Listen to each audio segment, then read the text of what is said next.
Bonjour à toutes et à tous. Coup de tonnerre à l'Europole d'Ambar. Il y a quelques jours, les 190 salariés de Mahle, équipementier automobile, ont appris la fermeture progressive de l'entreprise présente depuis 31 ans en Moselle-Est. Geoffrey Roche, bonjour. Bonjour. Vous êtes délégué syndical CGT dans l'usine. Oui. Alors jeudi, la direction allemande du groupe est venue à votre rencontre. Qu'est-ce qu'on vous a annoncé sur place ? Donc, elle est venue nous informer que derrière, il n'y a pas d'avenir pour le site de Ambar suite à des baisses de commandes, des contrats qui arrivent en fin de vie. Et donc, on a la direction allemande qui est venue et qui disait on pensait continuer la production avec un hypothétique contrat Sunmax, mais apparemment, c'est tombé à l'eau. Les Chinois sont plus rentables que nous. Donc, suite à cela, ils nous ont annoncé qu'en 2026, l'entreprise devrait fermer. Alors, on savait l'entreprise en difficulté depuis plusieurs années. Alors, pour rappel, Mahle produit des condenseurs. Oui. Vous fournissez notamment l'usine Ford de Sarrelouis qui va cesser son activité en 2026. Oui. Donc, vous l'avez dit, les commandes sont en baisse. Il y a déjà eu des réductions d'effectifs. Est-ce que vous vous attendiez malgré tout à cette nouvelle ? Le premier accord qui a été signé, on pensait que c'était construit dans le sens où ça allait continuer après 2027. Et on pensait que...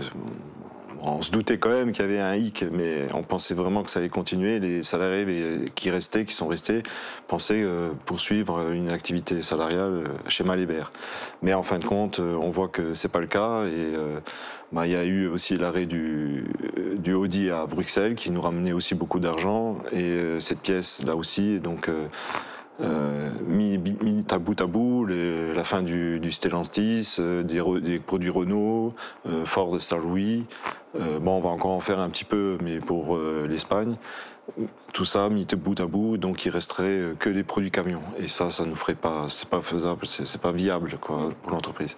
Vous pensiez qu'il allait d'abord avoir peut-être encore des réductions d'effectifs avant d'arriver à cette nouvelle Dans l'accord SCC-GEPP, il avait été prévu déjà encore 80 départs dans l'année 2026 pour arriver à une centaine de salariés à peu près. Et en fin de compte, là, c'est la totalité des emplois qui sont supprimés.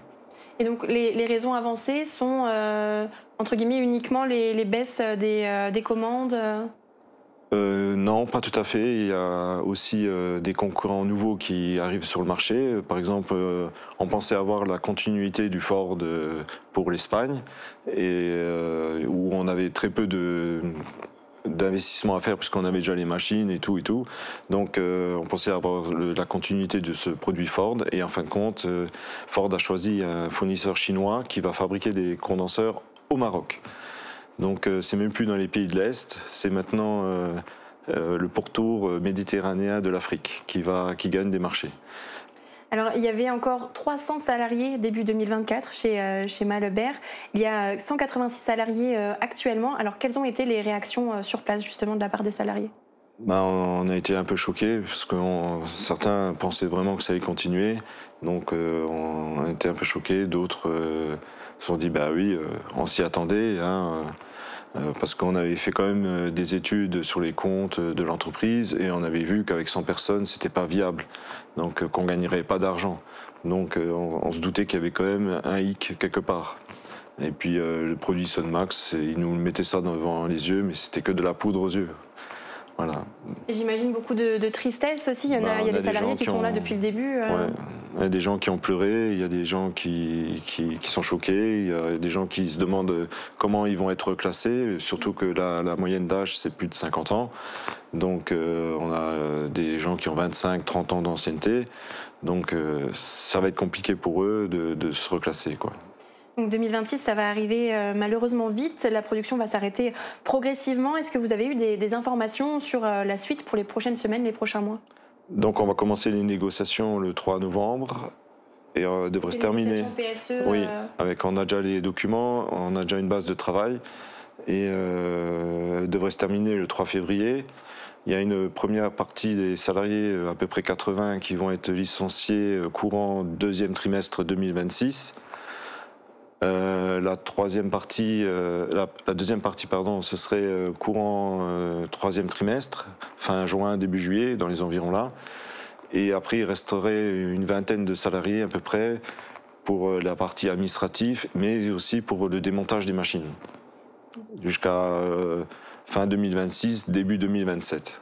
Voilà. Et donc vous l'avez dit, hein, le PSE, donc le plan social économique, va démarrer en novembre. Concrètement, en quoi ça consiste et quelles sont vos attentes? Ben, ça consiste à négocier, ça va être un bras de fer avec la direction, parce que j'ai déjà un peu lu ce qu'ils nous ont mis dans les documents. Alors, c'est pas fameux, hein. Pour reclasser les gens, il faut des moyens, hein. Il faut des moyens financiers pour les formations, mais aussi il faut prévoir aussi des sommes d'argent par rapport à tout ce qu'on a subi chez Malais, hein. Il y a des gens qui sont cassés au niveau des articulations, des tendinites et autres. Donc on a quand même donné une partie de notre vie, voire 25 ans, c'est presque un quart de notre vie, hein, à peu près, hein. Et je veux dire, c'est quand même, on avait quand même été abîmés par Malais, hein. Au début, c'était très dur. Là-haut, il y a beaucoup de gens qui ont des tendinites et autres, des restrictions médicales et tout. Donc à un moment donné, il faut payer tout ça. Et les gens, ils attendent quand même des sommes d'argent aussi derrière pour tout ça, quoi. Donc ça va être compliqué avec la direction. Et justement, la direction de Malais à Ambar, vous avez pu discuter déjà avec elle? Non, on commence le 3 novembre, donc... Pour l'instant, il n'y a pas eu d'échange. Non. On va se munir d'avocats et d'experts pour nous aider dans la démarche. Après, c'est sûr que ça va être compliqué, hein. Je pense qu'il y aura des mouvements de grève parce que par rapport à ce qu'ils proposent, c'est pas énorme, hein. 10 mois pour reclasser les gens. Je pense qu'il y a des formations qui peuvent durer 1 an, voire plus. Donc ça, déjà, ça bloque. La somme d'argent aussi, à peu près. La supralégale, là aussi, ça bloque. Je pense que, franchement, on mériterait d'avoir mieux. Malais est un gros groupe de 60 000 salariés, 120 entreprises par le monde. Donc, ils ont des moyens financiers. Donc, ils devraient payer, hein. Voilà. Donc on peut s'attendre à des nouveaux débrayages, des mouvements de grève sur place? Oui, bien sûr, hein, parce que là, si il ne nous satisfait pas au niveau de nos demandes, il faut quand même qu'on trouve un accord. Et puis donc, on arrêtera, il n'y aura aucune machine qui partira ou aucune production qui sera faite, et puis voilà, quoi. Après, ils auront tout gagné, quoi, hein. Est-ce qu'il y a un repreneur qui est recherché? Alors, l'entreprise, le groupe Malais ne recherche pas vraiment un entrepreneur pour continuer la fabrication des condenseurs, mais souhaite vendre le site à quelqu'un pour faire une autre production et essayer de reclasser le reste des salariés Malais dans cette entreprise, quoi. Après, ils avaient aussi une partie où ils comptent aussi sur la venue de Holosolis pour reclasser une partie des salariés. Là aussi, on demande au niveau de la CGT que l'État fasse un effort et qu'elle mette en priorité les salariés de Malais-Ber sur la liste pour les reclassements chez Holosolis, qu'on soit un peu privilégié, comme ça a été fait dans le cas de la venue de la Smart, où on a privilégié les gens qui habitaient autour de la Smart. Et là, pareil, il faudrait aussi, si Holosolis vient, pour l'instant, il n'y a encore rien, il n'y a même pas encore une pierre qui a été construite. Donc, on est quand même inquiet sur tout ça. Et bon, mes collègues, ils savent travailler, ils ont un savoir-faire. Donc, il n'y a pas de souci pour reclasser toutes ces personnes, je pense. Il y a quand même, ils savent travailler, il n'y a pas de problème de ce côté-là. En tout cas, on vous souhaite bon courage dans cette épreuve, à vous et tous les salariés. Ouais, je peux encore parler un peu? Allez-y, bien sûr. Oui, donc on constate aussi que dans la Moselle-Est, ou même dans la Moselle, beaucoup d'emplois vont être détruits dans l'automobile ou dans la sidérurgie, métallurgie. Et on met quand même en avant que les donneurs d'ordre comme Renault, Peugeot, Stellantis, ainsi de suite, sont quand même responsables de ce qui se passe en France, malgré qu'ils ont eu des aides de l'État pour maintenir leur activité pendant le Covid, pendant la crise des composants, et ainsi de suite. Donc maintenant, à quoi bon continuer à leur donner des sous de l'État pour casser nos emplois et délocaliser les productions à l'Est ou maintenant même au Maghreb? On trouve ça déplorable.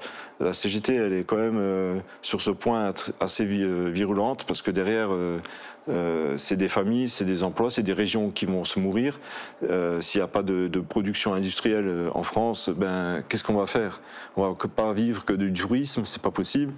Donc, à un moment donné, il faut trouver des solutions. Et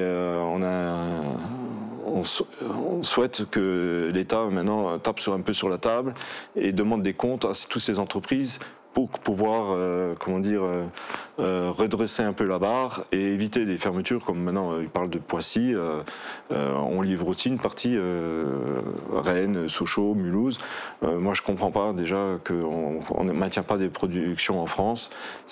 On voit bien qu'il y a des entreprises comme Toyota qui arrivent à faire des petits véhicules et que ça marche très bien, ils gagnent de l'argent. Alors pourquoi pas Renault ou Peugeot ou Stellantis? À un moment donné, on nous raconte des choses, mais c'est juste une histoire de politique et de gagner toujours plus. Et à un moment donné, ça ne peut pas marcher comme ça.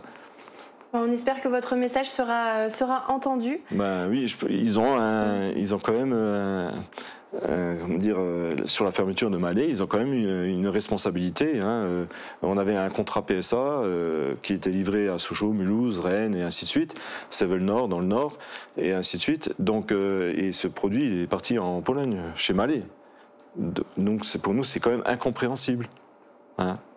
Qui pleure pour une pièce qui vaut quoi, 15-20 balles. Il faut arrêter un peu le délire. Hein. Vous allez acheter un condenseur, c'est pas 20 balles que vous allez le payer. Je n'ai pas trop les prix des condenseurs. Oui, non, mais je vous le dis à peu près, quoi. Ouais.